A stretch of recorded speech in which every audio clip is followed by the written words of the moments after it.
Oh, sure.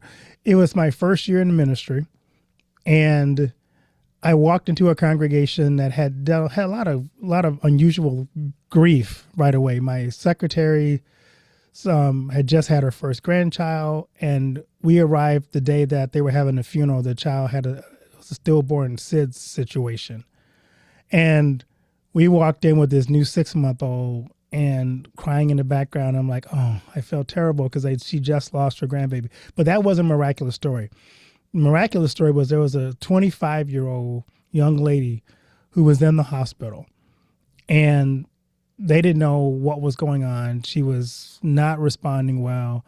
The family asked me to come to the hospital and pray with her because they were going to pull the plug. And so I'm going, I don't know what to say. We didn't have a class on bedside, funeral prayers, especially because Lutherans don't have it. We don't have like the last rites. That's a Catholic thing. So, there's no prayer that I knew that was going to make this work. But I went, and as I was praying with the family, they were taking the tubes out of her and cutting her off all the medication. And we were thinking that she was going to die. But after the prayer, we realized that she was having a negative reaction to the medication that she was on. So literally taking her off of those things saved her life.